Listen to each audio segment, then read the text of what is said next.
أشهد أن لا إله إلا الله وحده لا شريك له وأشهد أن محمدا عبده ورسوله أما بعد فأعوذ بالله من الشيطان الرجيم بسم الله الرحمن الرحيم الحمد لله رب العالمين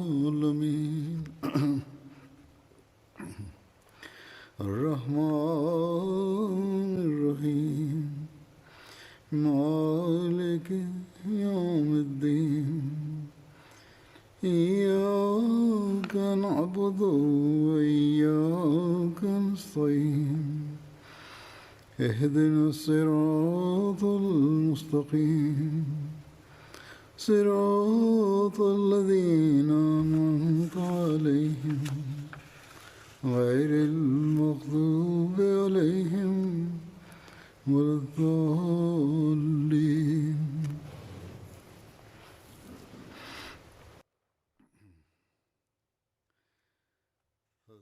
Pada khutbah yang lalu telah dijelaskan tentang peristiwa pensyahidan Hadrat Umar. Ada beberapa hal tambahan yang akan dijelaskan di sini. Dari riwayat Sahih Bukhari yang telah disampaikan sebelumnya, diketahui bahwa penyerangan terhadap Hadrat Umar terjadi ketika salat subuh dilaksanakan.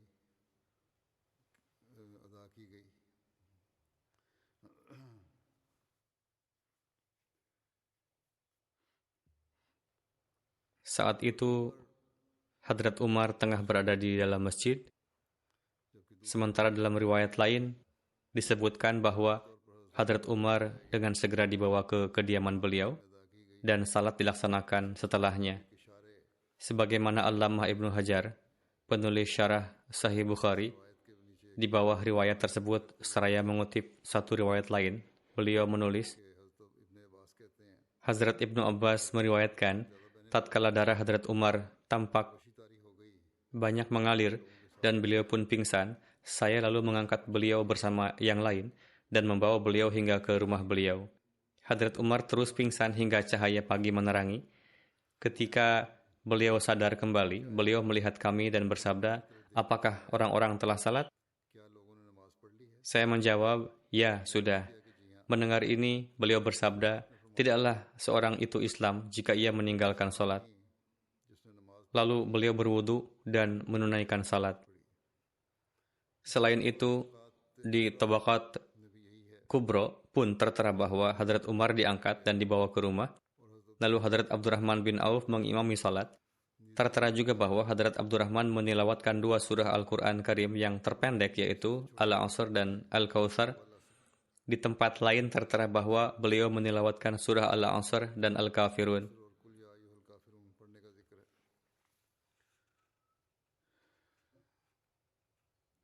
Terkait siapa pembunuh Hadrat Umar, di dalam kitab Tabaqatul Kubro tertera bahwa tatkala Hadrat Umar diserang, beliau lalu bersabda kepada Hadrat Abdullah bin Abbas, pergilah dan carilah tahu siapa yang telah berusaha membunuh saya. Hadrat Abdullah bin Abbas berkata, saya beranjak keluar, lalu tatkala saya membuka pintu rumah, saya melihat orang-orang tengah berkumpul, di mana mereka tidak mengetahui keadaan Hadrat Umar. Saya bertanya, siapakah yang telah menyerang Hadrat Amirul Mukminin dengan pisau? Mereka menjawab, musuh Allah Abu Lu'lu'a yang telah menyerang Huzur dengan pisau, yaitu budak belian Mughirah bin Syubah. Ia pun telah melukai beberapa orang lainnya, namun tatkala ia ditangkap, ia lantas bunuh diri dengan pisau itu sendiri.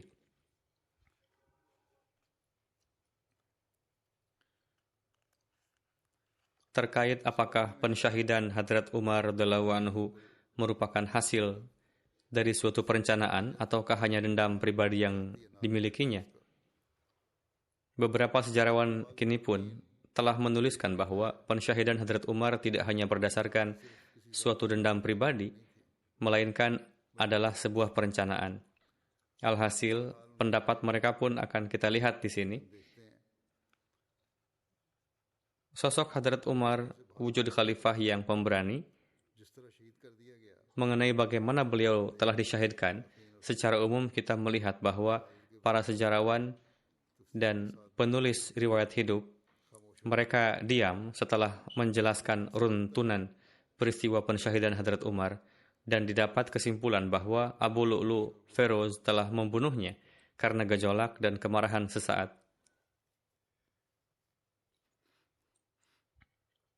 Namun, sebagian para sejarawan sekarang serta penulis riwayat hidup menjelaskan secara rinci seraya berbahas dalam hal ini bahwa pembalasan dendam ini tidaklah mungkin hanya disebabkan oleh amarah satu orang saja, tetapi ini adalah suatu konspirasi dan Hadrat Umar telah dibunuh berdasarkan satu rencana yang telah dimatangkan. Dan dalam perencanaan ini, Hurmuzan, seorang panglima pasukan Iran yang secara zahir telah memeluk Islam dan tinggal di Madinah pun terlibat di dalamnya. Para penulis masa kini menaruh keraguan terhadap para sejarawan dan penulis riwayat hidup yang lampau, yaitu mengapa mereka tidak membahas secara rinci peristiwa pembunuhan yang sangat penting ini, di mana ini merupakan sebuah perencanaan. Dalam hal ini, sebuah kitab penting sejarah, yaitu Al-Bidayah wan Nihayah, dalamnya hanya dituliskan bahwa peran Hurmuzan dan Jufainah di pembunuhan Hadrat Umar telah diragukan.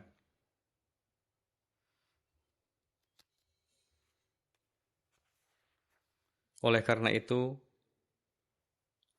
atas dasar keraguan inilah, para penulis riwayat hidup Hadrat Umar seraya menjelaskan masalah ini, mereka menyatakannya sebagai sebuah perencanaan. Di antara para penulis tersebut, salah satunya adalah Muhammad Raza Sahib yang dalam bukunya Sirat Umar Faruk menulis, di masa itu Hadrat Umar tidak memberikan izin kepada tawanan dewasa manapun untuk datang ke Madinah. Hingga Hadrat Mughirah bin Syu'bah, yaitu pemimpin Kufah, menulis surat kepada Hadrat Umar bahwa ia memiliki seorang budak yang sangat terampil dan ia memohon izin untuknya agar dapat datang di Madinah. Hadrat Mughirah bin Syu'bah lalu berkata, ia menguasai banyak pekerjaan dan akan bermanfaat untuk banyak orang. Ia adalah seorang pandai besi, pemahat, dan tukang kayu yang mahir. Hadrat Umar menulis surat kepada Hadrat Mughirah bahwa beliau telah mengizinkan untuk mengirimnya ke Madinah. Hadrat Mughirah telah menetapkan pajak 100 dirham setiap bulan atasnya. Budak itu pun hadir ke hadapan Hadrat Umar dan mengadukan biaya pajak yang besar tersebut. Hadrat Umar bertanya, pekerjaan apakah yang Anda kuasai dengan sebaik-baiknya? Beliau, yakni Hadrat Mughirah, telah memberitahukan pekerjaan yang sangat Anda kuasai. Hadrat Umar bersabda, dengan apa yang Anda kuasai ini, maka pajak tersebut tidaklah besar. Ia pun pulang dalam keadaan marah kepada Hadrat Umar. Hadrat Umar menyuruhnya untuk tinggal beberapa hari lagi. Satu hari, budak tersebut lewat di depan Hadrat Umar, lalu beliau memanggilnya dan bersabda, saya mendapat kabar bahwa Anda dapat membuat alat penggiling bertenaga angin yang sangat baik. Budak tersebut menghadap Hadrat Umar dalam rona tidak suka dan marah, lalu berkata, saya akan membuat satu penggiling untuk Tuan, di mana semua orang akan terus membicarakannya. Ketika budak tersebut pergi, beliau menghadap ke arah para sahabat yang bersama beliau dan bersabda, budak ini baru saja mengencam saya. Setelah berlalu beberapa hari, Abu Lu'lu'ah membawa dan menyembunyikan pisau bermata dua dan bergagang tengah di dalam selimutnya.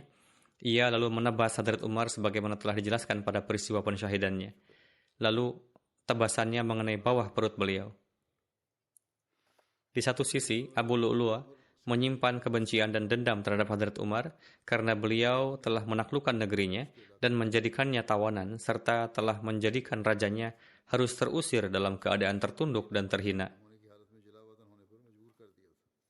Kapanpun ia melihat anak kecil yang menjadi tawanan, ia mendatanginya, lalu mengusap kepalanya dan berkata kepadanya, seraya menangis, kaum Arab telah memakan buah hati saya. Ketika Abu Lu'lu'a telah berkeinginan bulat untuk mensyahidkan Hadrat Umar, ia lantas membuat pisau bermata dua dengan sungguh-sungguh. Ia mengasahnya dan mencampurnya dengan racun. Ia membawanya kepada Hurmuzan dan berkata, apakah pendapatmu tentang pisau ini? Ia berkata, pandangan saya, kepada siapa saja kamu akan menebas dengan pisau ini, orang itu akan langsung terbunuh. Hurmuzan adalah salah seorang mantan panglima tentara Persia. Kaum muslim pernah menawannya di daerah Tustar. Lalu mereka mengirimnya ke Madinah. Tatkala ia melihat Hadrat Umar, ia bertanya, di manakah para pengawal dan petinggi beliau?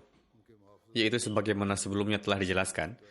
Para sahabat radhiyallahu anhum berkata, beliau tidak memiliki pengawal, petinggi, juru tulis maupun mahkamah kerajaan. Orang itu berkata, kalau begitu hendaknya ia merupakan seorang nabi. Alhasil, ia pun menjadi muslim dan Hadrat Umar menetapkan uang sejumlah 2.000 untuknya dan memerintahkannya tinggal di Madinah. Terdapat sebuah riwayat dalam Tabaqat Ibnu Sa'ad dengan sanad dari Nafi bahwa Hadrat Abdurrahman melihat pisau yang dengannya Hadrat Umar telah disyahidkan. Beliau berkata, beberapa hari yang lalu saya telah melihat pisau ini pada Hurmuzan dan Jufainah, lalu saya bertanya kepadanya, apa yang Anda berdua lakukan dengan pisau ini? Mereka berdua berkata, kami memotong daging dengan ini, karena kami tidak langsung menyentuhnya.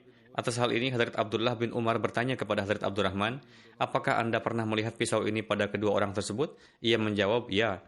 Kemudian Hadrat Ubaidullah bin Umar mengambil pedangnya dan mendatangi keduanya dan lantas membunuhnya. Hadrat Utsman memanggil Hadrat Ubaidullah.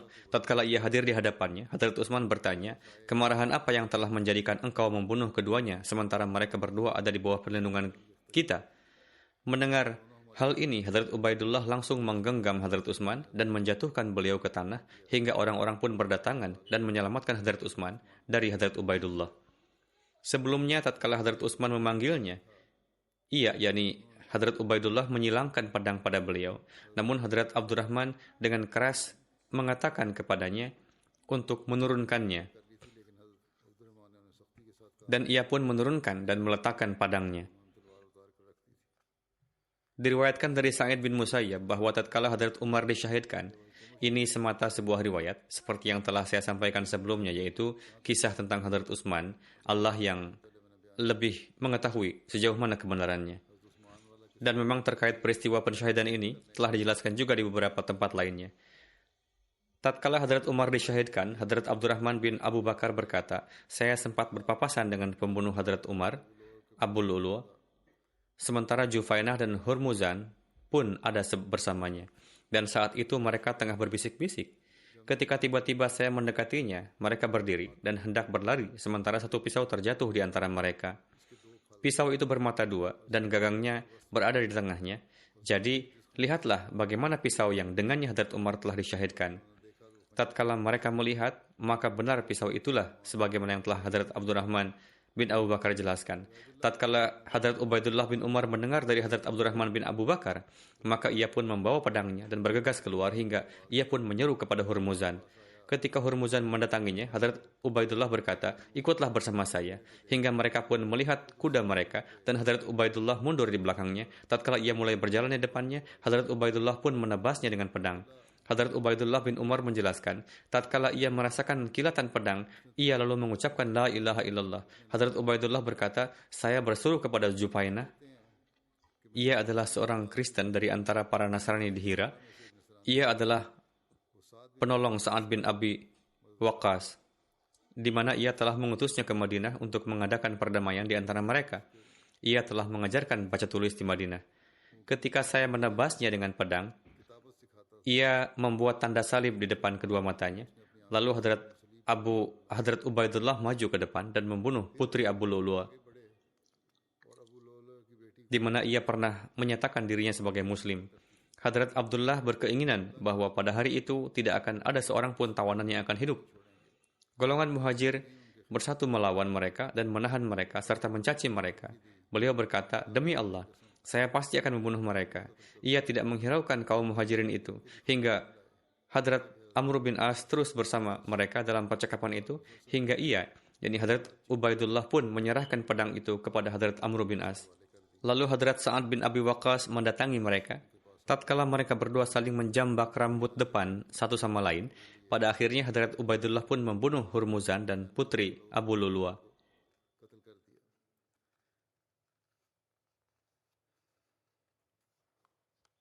Kini segenap perkara telah disebutkan dalam pembahasan ini, yaitu hal apa saja yang telah menjerumuskan Abu Lulua untuk membunuh Hadrat Umar. Dari riwayat-riwayat yang sampai kepada kita, dapat diambil kesimpulan bahwa pembunuhan Hadrat Umar adalah sebuah perencanaan. Inilah yang ditulis oleh penulis yang menyimpulkan ini sebagai perencanaan. Hurmuzanlah yang telah merencanakan semua ini, yaitu ia semakin mengobarkan kebencian dan dendam Abu Lulua terhadap Hadrat Umar. Mereka berdua adalah orang non-Arab. Tatkala Hurmuzan ditawan dan ia dikirim ke Madinah, ia pun memeluk Islam atas kekhawatiran bahwa khalifah akan membunuhnya. Di dalam Tabaqat Ibnu Sa'ad, di dalam riwayat dari Nafi, disebutkan bahwa Abdurrahman bin Auf pernah melihat pisau yang dengannya Hadrat Umar telah disyahidkan. Kemudian di dalam kitab Tabari, di dalam riwayat Sa'id bin Musayyab, disebutkan bahwa Abdurrahman bin Abi Bakar pun pernah melihat pisau tersebut, yaitu yang terjatuh di tengah-tengah Abu Lulua, Jufainah, dan Hurmuzan. Tatkala beliau secara tiba-tiba bertemu dengan mereka, dan pisau itu terjatuh dari mereka disebabkan derap langkah beliau, tatkala Hadrat Abdullah bin Umar mendengar perkara ini dari Hadrat Abdurrahman bin Abi Bakar, maka ia pun beranjak maju dan membunuh keduanya. Ia tidak berhenti sampai di sini. Ia telah dibutakan oleh gejolak pembalasan dendam hingga putri Abu Lulua pun ia bunuh. Pisau sebagaimana telah disebutkan oleh Hadrat Abdurrahman bin Abu Bakar, itulah yang dengannya Hadrat Umar telah disyahidkan. Seandainya Hadrat Abdullah bin Umar tidak segera membunuh Hurmuzan dan Jufainah, maka akan timbul kemungkinan mereka berdua akan dipanggil untuk penyelidikan perkara ini. Yang dengan ini, konspirasi ini pun akan terkuak. Jika segenap hal ini disampaikan ke muka, maka hal ini akan dapat difahami dengan terang benderang bahwa ini adalah sesuatu yang telah direncanakan secara matang, dan orang yang telah menjalankan rencana ini dan telah membunuh Hadrat Umar adalah Abu Lulua. Inilah yang disampaikan oleh mereka yang meyakininya sebagai sebuah perencanaan.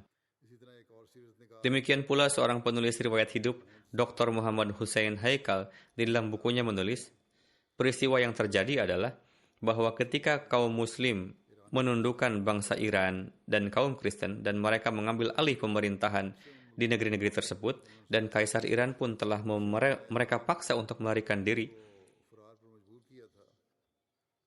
Setelah menelan kekalahan yang menyakitkan, maka saat itulah kaum Yahudi dan Kristen Iran secara diam-diam telah menaruh gejolak kebencian dan dendam kepada bangsa Arab secara umum dan khususnya kepada Hadrat Umar.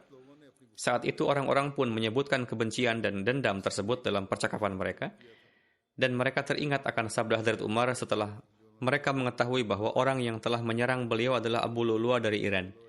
Hadrat Umar pernah bersabda, "Saya pernah melarang Anda sekalian agar jangan menggiring seseorang yang tidak beragama untuk tinggal bersama kita.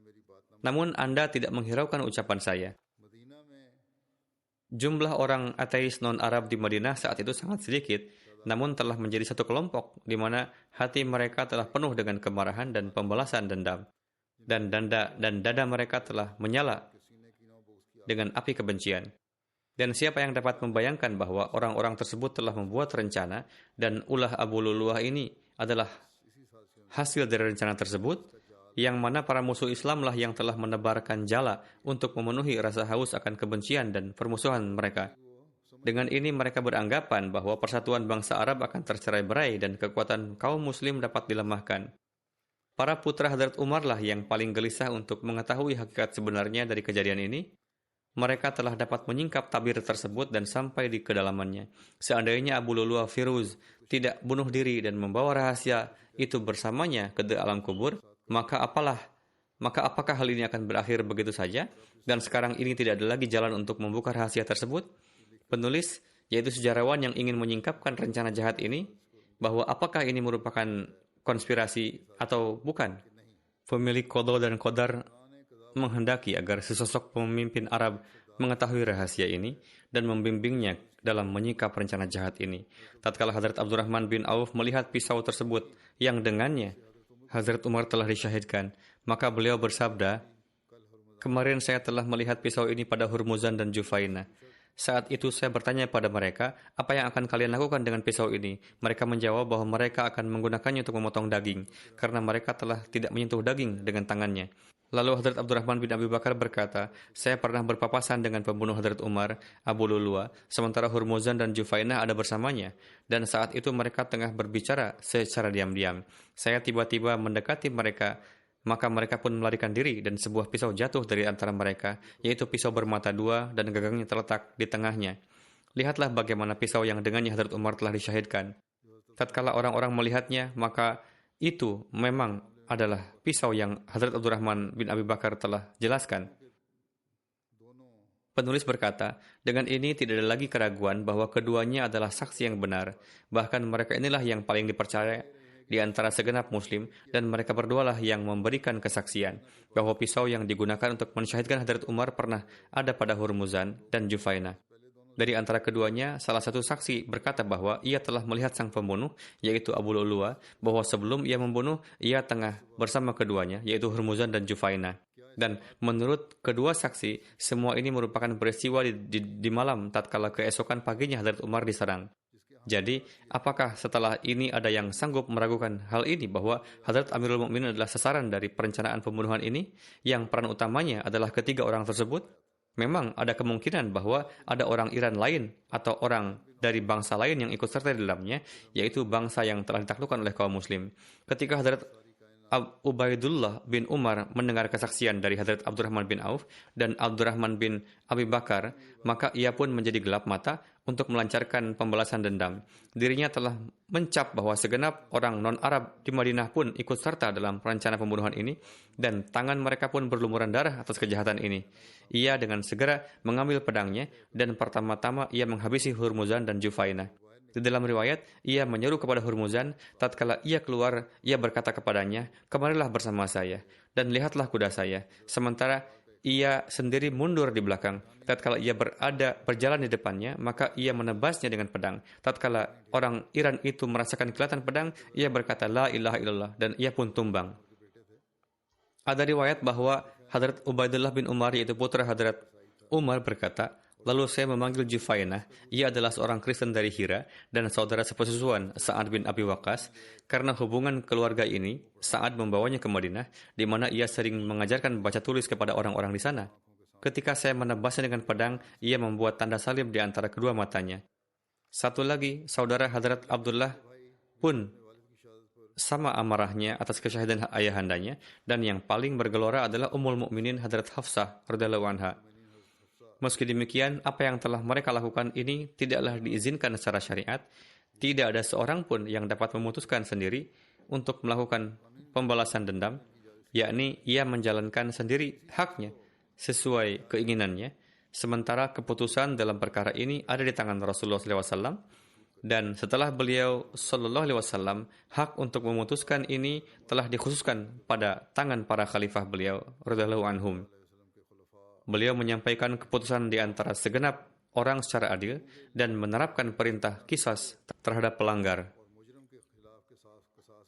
Oleh karena itu, Hadrat Ubaidullah berkewajiban bahwa tatkala ia mengetahui adanya kejahatan tersebut, di mana akibatnya sosok ayahandanya pun telah terbunuh, maka carilah keputusan di tangan Amirul Mukminin. Jika menurutnya rencana pembunuhan itu terbukti benar, maka Hadrat Amirul Mukminin akan menerapkan perintah qisas. Dan apabila ini tidak terbukti atau di dalam hati Hadrat Amirul Mukminin, yaitu khalifah yang baru, timbul suatu keraguan, maka sejauh itu beliau akan memperingan hukuman tersebut, atau beliau memutuskan bahwa Abu Lu'lu'ah lah yang bersalah. Alhasil, apa yang telah ia lakukan tidaklah dibenarkan secara hukum.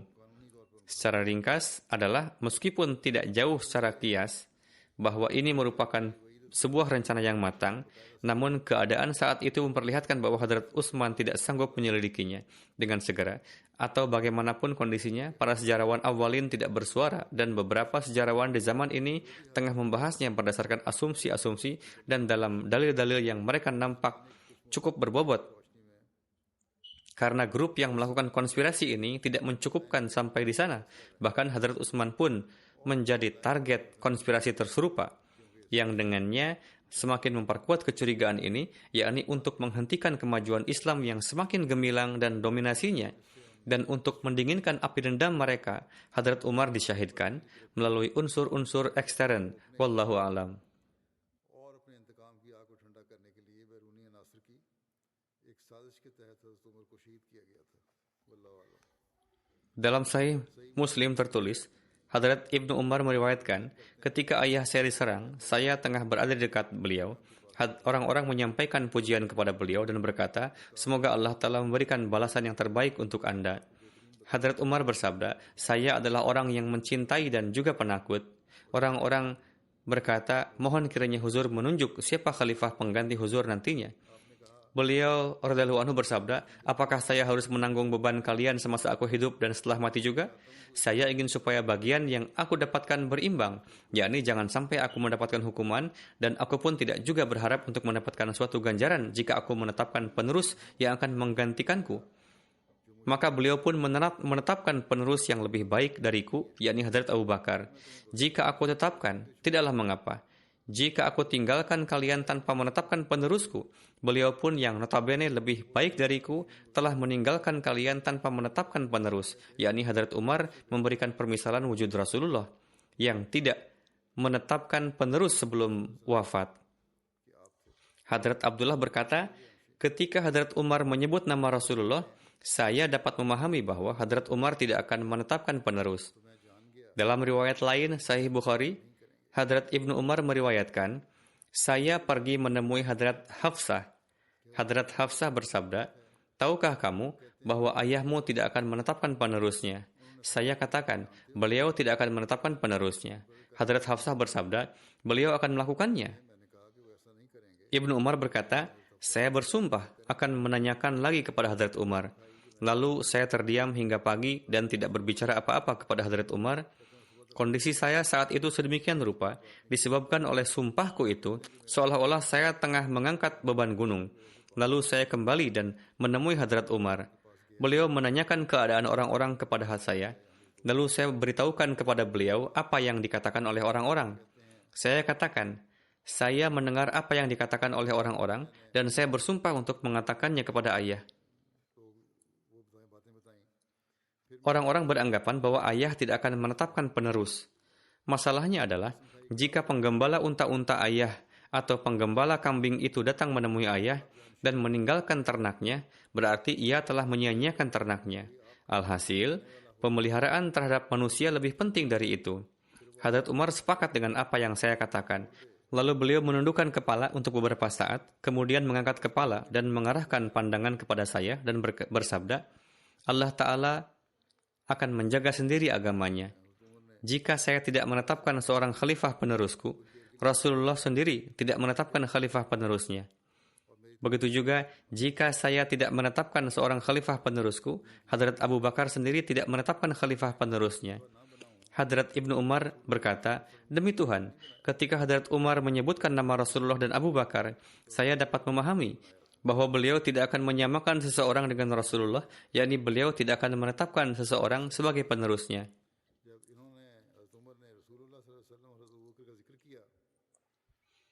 Hadrat Musawwar bin Makhramah meriwayatkan, ketika Hadrat Umar dilukai, beliau kesakitan tak berdaya. Hadrat Ibnu Abbas berkata pada beliau untuk menenteramkan beliau dengan berkata, wahai Amirul Mukminin, Anda telah bergaul dengan Rasulullah SAW dan menemani beliau dengan sangat baik, sehingga akhirnya Rasulullah wafat dalam keadaan ridho kepada Anda.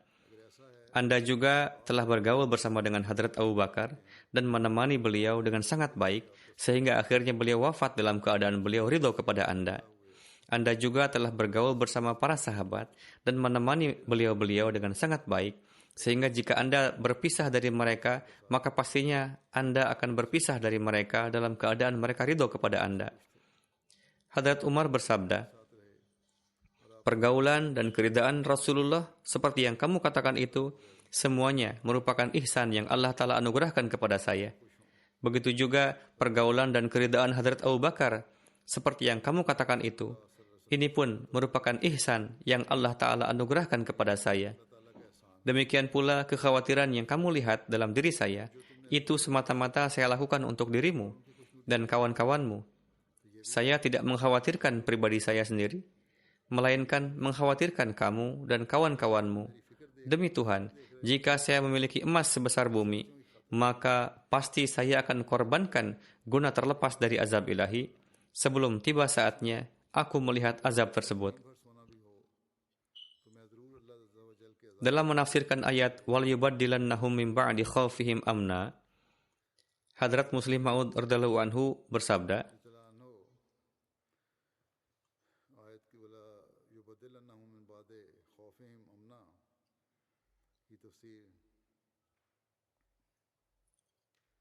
tidak ada suatu musibah yang membuat para khalifah takut. Jikapun ada, Allah Ta'ala telah merubahnya menjadi kedamaian. Tidak diragukan lagi bahwa Hadrat Umar telah syahid. Namun jika memperhatikan kejadian-kejadian, dapat diketahui bahwa Hadrat Umar tidak gentar dengan kematian syahid. Sebaliknya, beliau malah sering berdoa, "Ya Allah, anugerahkanlah mati syahid padaku dan syahidkan aku di Madinah." Alhasil, orang yang seumur hidupnya memanjatkan doa seperti itu, lantas jika benar-benar syahid, bagaimana kita bisa mengatakan bahwa saat-saat yang menakutkan telah tiba, namun Allah Ta'ala tidak merubahnya dengan kedamaian? Memang jika seandainya Hadrat Umar takut dengan mati syahid, lalu mati syahid, lantas dapat dikatakan bahwa ketakutan beliau tidak dirubah menjadi kedamaian oleh Allah. Namun sebaliknya, beliau justru malah sering berdoa, "Ya Allah, syahidkanlah aku di Madinah." Jadi dengan syahidnya beliau, bagaimana bisa terbukti bahwa beliau takut dengan mati syahid? Sebagaimana beliau tidak takut mati syahid, bahkan terus berdoa untuk diberikan mati syahid, dan Allah Ta'ala mengabulkannya. Dari itu diketahui bahwa berdasarkan ayat tersebut, beliau tidak merasakan ketakutan. Sebagaimana telah saya sampaikan bahwa dalam ayat ini dijelaskan bahwa jika ada hal yang ditakuti oleh para khalifah, maka itu tidak akan mungkin terjadi. Dan Allah Ta'ala berjanji untuk mengganti ketakutan mereka dengan kedamaian. Namun sebagaimana mereka tidak merasa gentar terhadap sesuatu hal, bahkan menganggap hal tersebut sebagai penyebab meningkatnya derajat kemuliaan dan kehormatannya, maka tidaklah masuk akal jika ada yang mengatakan itu ketakutan atau kenapa hal itu tidak digantinya dengan kedamaian. Poin tersebut perlu untuk difahami. Beliau radhiyallahu anhu bersabda, ketika membaca doa Hadrat Umar ini, saya berkata dalam hati saya bahwa jika doa itu terkabul, berarti musuh akan dapat menyerang Madinah dan serangannya sedemikian rupa sehingga musuh dapat menghancurkan seluruh umat Islam untuk selanjutnya dapat menyentuh khalifah dan mensyahidkannya. Namun Allah Ta'ala mengabulkan doa Hadrat Umar agar mati syahid dengan cara yang membuat kehormatan Islam tetap tegak. Sebagaimana alih-alih datang serangan laskar dari luar Madinah, muncul seorang penjahat dari dalam Madinah sendiri yang mensyahidkan beliau dengan pisau. Dalam menjelaskan ajaran Islam berkenaan dengan kebebasan hamba sahaya, Hadrat Muslim Maud menuliskan, dengan menjelaskan kisah syahidnya Hadrat Umar dan penyebabnya, beliau bersabda, pertama-tama diperintahkan untuk berbuat ihsan dengan memerdekakan budak belian tanpa suatu tebusan. Lalu dikatakan, jika tidak dapat melakukannya, bebaskanlah budak dengan meminta tebusan. Jika masih ada budak belian yang tidak memiliki kemampuan untuk membayar tebusan, begitu juga penguasa dari tempat ia berasal tidak berkeinginan untuk membebaskannya, kerabatnya pun tidak peduli terhadapnya, maka budak tersebut bisa menetapkan cicilan untuk tebusannya dengan terlebih dulu menulis perjanjian tertulis. Dalam corak demikian sejauh berkaitan dengan pendapatan yang ia dapatkan dari pekerjaannya, semuanya miliknya, kecuali tunggakan cicilan, dan pada kenyataannya ia bebas sepenuhnya. Yakni mantan budak itu akan mengeluarkan biaya untuk cicilan dari penghasilan yang ia dapatkan, selebihnya adalah miliknya sendiri. Ini merupakan satu macam kebebasan. Hadrat Umar radhiyallahu anhu disyahidkan oleh seorang hamba sahaya yang telah melakukan perjanjian. Suatu hari, budak tersebut mengatakan kepada majikan muslimnya bahwa ia memiliki kemampuan sedemikian rupa, sehingga jika Anda membebaskan saya, maka saya akan melunasi uang tebusan dengan mencicil setiap bulannya. sang majikan menetapkan uang cicilan yang ringan, sehingga budak tersebut terus mencicilnya. Suatu hari, budak tersebut menyampaikan pengaduan ke hadapan Hadrat Umar dengan mengatakan, majikan saya telah menetapkan uang cicilan yang memberatkan terhadap saya. Mohon kiranya Tuan dapat menguranginya. Hadrat Umar menyelidiki berapa penghasilannya. Ternyata budak tersebut menghasilkan berlipat ganda dari besaran penghasilan yang darinya keluar angka cicilan. Setelah mengetahui fakta tersebut, Hadrat Umar bersabda, besaran cicilan yang ditetapkan bagimu sangat sepele dibanding dengan besarnya penghasilanmu. Tidak bisa dikurangi lagi. Budak tersebut sangat kecewa dengan keputusan tersebut. Ia beranggapan bahwa karena ia adalah seorang Iran, untuk itu keputusannya memberatkan saya. Sebaliknya majikannya lebih diperhatikan, karena ia adalah orang Arab. Dalam keadaan emosi seperti itu, pada hari berikutnya, ia menyerang Hadrat Umar dengan pisau, dan karena luka tersebut, Hadrat Umar syahid. Hadrat Muslim Maud radhiyallahu anhu bersabda lebih lanjut, di dunia ini terdapat dua hal yang menjadi penyebab berpalingnya dari kebenaran, yakni kalau tidak kebencian yang mendalam, kecintaan yang mendalam. Kebencian yang mendalam terkadang timbul dari kejadian sepele. Coba perhatikan pada masa Hadrat Umar, betapa insiden kecil meningkat menjadi kebencian, sehingga menimpakan kerugian besar terhadap dunia Islam. Menurut saya, insiden tersebut memberikan dampak yang berkelanjutan hingga saat ini. Pada masa Hadrat Umar, suatu hari ada yang menyampaikan pengaduan. Ada seorang hamba sahaya yang mendapatkan upah tinggi, namun bagian yang ia berikan untuk majikannya tidaklah sesuai. Hadrat Umar memanggil budak tersebut dan bersabda, berikanlah bagian yang sesuai untuk majikanmu, karena pada masa itu sangat jarang orang yang memiliki keterampilan. Untuk itu, seorang pandai besi dan pengrajin kayu dipandang bernilai tinggi. Budak belian tersebut biasa membuat mesin penggiling gandum dan mendapatkan bayaran yang tinggi. Hadrat Umar menetapkan bagian 3,5 anak yang harus dia bayarkan kepada majikannya. Jumlah tersebut sebenarnya tidaklah banyak, namun budak itu beranggapan bahwa Hadrat Umar telah memberikan keputusan yang keliru. Setelah itu, di dalam hatinya mulai memendam kebencian terhadap Hadrat Umar. Suatu hari Hadrat Umar berkata pada budak tersebut, tolong buatkan mesin penggiling untuk kami. Budak itu menjawab dengan berkata, saya akan membuatkan mesin penggiling yang berputar dengan sangat baik. Setelah mendengar ucapan budak tersebut, seseorang berkata kepada Hadrat Umar bahwa budak itu telah melontarkan ancaman kepada Tuan. Riwayat ini mirip dengan riwayat yang sebelumnya atau sama, bagaimanapun riwayat budak belian yang sama. Dalam riwayat ini, Hadrat Umar tidak menyatakan kalimat tersebut, namun pada riwayat sebelumnya, Hadrat Umar sendiri yang menyatakan bahwa budak itu melontarkan ancaman. Orang itu mengatakan, dari gaya bicara budak itu nampak suatu ancaman. Akhirnya, suatu hari ketika Hadrat Umar mengimami salat, budak tersebut membunuh Hadrat Umar dengan menusukkan pisau. Hadrat Muslim Maud menulis, dialah Umar yang notabene seorang raja bagi jutaan manusia, yang merupakan penguasa bagi sekian banyak bangsa, yang pada masanya merupakan pemimpin terbaik umat Islam, telah dibunuh disebabkan oleh 3,5 anak. Namun masalahnya adalah orang yang di dalam tabiatnya terpendam kebencian dan kedengkian, mereka tidak memperhatikan 3 anak atau 2 anak, melainkan ingin menghilangkan dahaganya. Tabiat mereka telah diwakafkan untuk kebencian. Mereka tidak memperdulikan apa akibat bagi kita dan bagi orang lain. Ketika pembunuh Hadrat Umar diinterogasi dengan menanyakan, kenapa kamu melakukan perbuatan yang brutal seperti ini? Ia menjawab, saya terpicu untuk membalas dendam. Karena Hadrat Umar telah memberikan keputusan yang merugikan saya. Sebelum ini tidak dijelaskan secara rinci, mungkin saja si pembunuh itu mendapatkan sedikit waktu ketika ditangkap. Ia mengatakan alasan kenapa ia membunuh, selanjutnya bunuh diri. Dalam menjelaskan peristiwa memilukan tersebut, Hadrat Muslim Maud bersabda, insiden itu berdampak hingga hari ini bagi Islam, yakni meskipun setiap saat selalu dibayang-bayangi oleh maut, namun dalam keadaan kokoh dan kuat, tidak terpikir bahwa ajal akan menjemput. Namun ketika kondisi sudah melemah dan kesehatan sudah menurun, maka benak manusia dengan sendirinya mulai berpikir untuk membuat pengaturan bagi masa depan.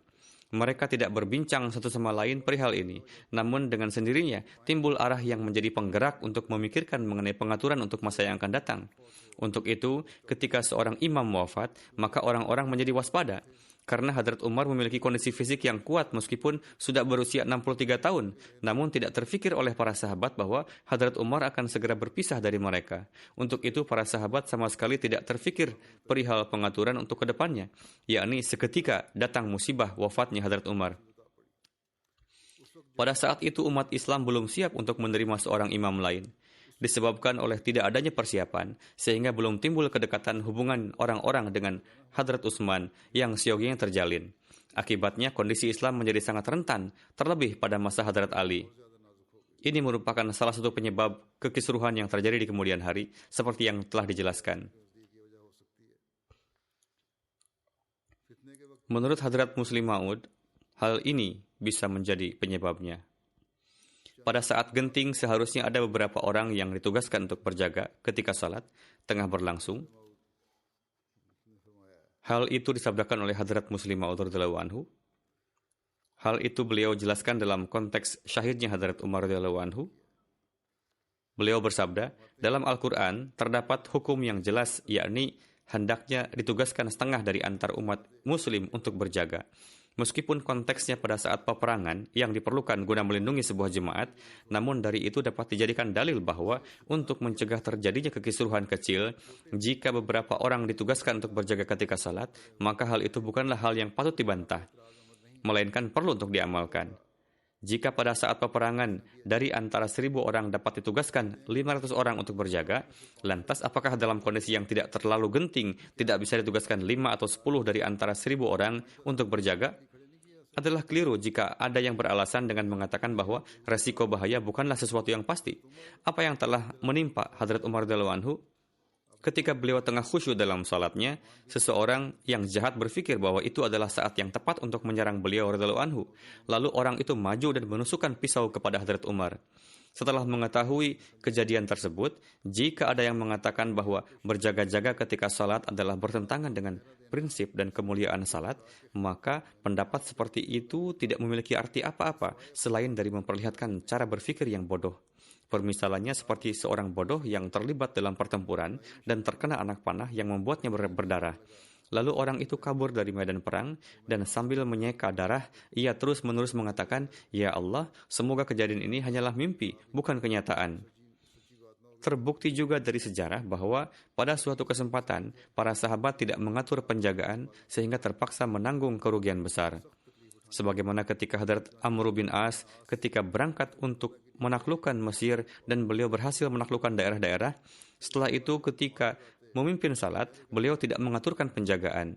Ketika musuh mengetahui bahwa pasukan muslim tengah lengah dalam keadaan salat, suatu hari musuh menetapkan beberapa ratus pasukan bersenjata untuk menyerang pasukan muslim ketika tengah dalam keadaan sujud. Setibanya mereka langsung menebaskan pedangnya ke kepala pasukan muslim. Terbukti dari sejarah bahwa ratusan sahabat terbunuh atau luka pada saat insiden tersebut. Satu persatu mereka berjatuhan dan kawan-kawan mereka tidak dapat memahami apa yang tengah terjadi. Hingga kerugian besar menimpa laskar. Ketika Hadrat Umar mengetahui kabar tersebut, beliau sangat memarahi mereka dan bersabda, "Tidak tahukah kalian bahwa seharusnya diaturkan penjagaan?" Namun Hadrat Umar pun tidak mengetahui bahwa insiden yang sama akan menimpa beliau juga. Setelah insiden tersebut, para sahabat membuat pengaturan, yakni ketika salat berlangsung, selalu ditetapkan beberapa orang untuk berjaga.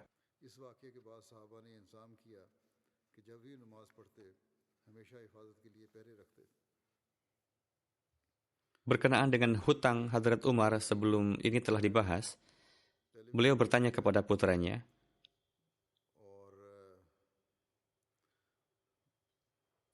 "Coba dihitung, ada berapa hutang saya?" Hadrat Abdullah menghitungnya, lalu keluar angka 86.000 dirham. Hadrat Umar bersabda, "Wahai Abdullah, jika harta keluarga Umar cukup untuk melunasinya, bayarkanlah dengan harta tersebut.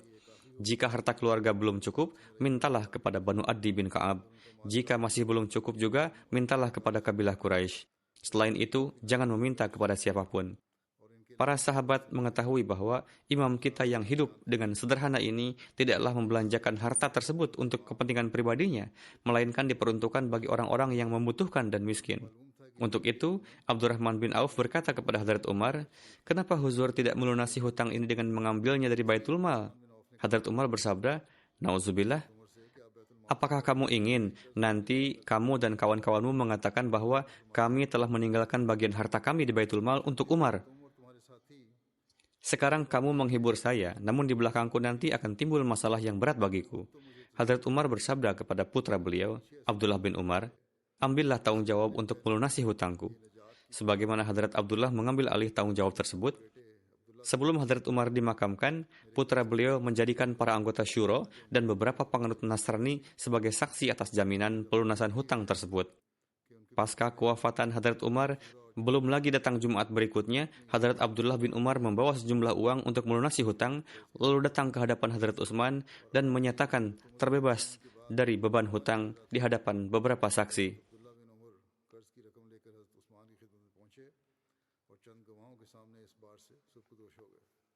Berkenaan dengan pelunasan hutang, terdapat satu riwayat lagi dalam kitab Wafa'ul Wafa. Hadrat Ibnu Umar meriwayatkan, ketika waktu kewafatan Hadrat Umar semakin dekat, beliau masih memiliki hutang. Beliau memanggil Hadrat Abdullah dan Hadrat Hafsah dan bersabda, "Saya masih memiliki beberapa hutang dari antara kekayaan Allah dan saya ingin menjumpai Allah dalam keadaan tidak berhutang. Untuk itu, guna melunasi hutang tersebut, kalian jual rumah yang sebelum ini kita tempati. Jika masih belum dapat terlunasi juga, mintakan saja ke Banu Addi. Jika masih belum lunas juga, janganlah pergi ke siapa-siapa lagi setelah Quraisy." Pasca kewafatan Hadrat Umar, Hadrat Abdullah bin Umar pergi menemui Hadrat Muawiyah. Hadrat Muawiyah membeli rumah Hadrat Umar. Rumah tersebut dinamai Darul Qadha.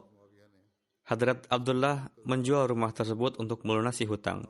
Untuk itu, rumah tersebut disebut dengan Darul Qadha, yakni Qadha Dain Umar, yakni rumah yang digunakan untuk melunasi hutang Hadrat Umar.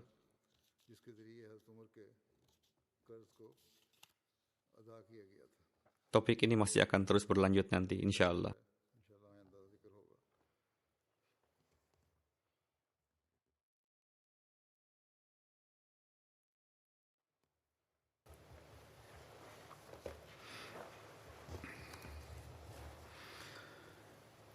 Alhamdulillah,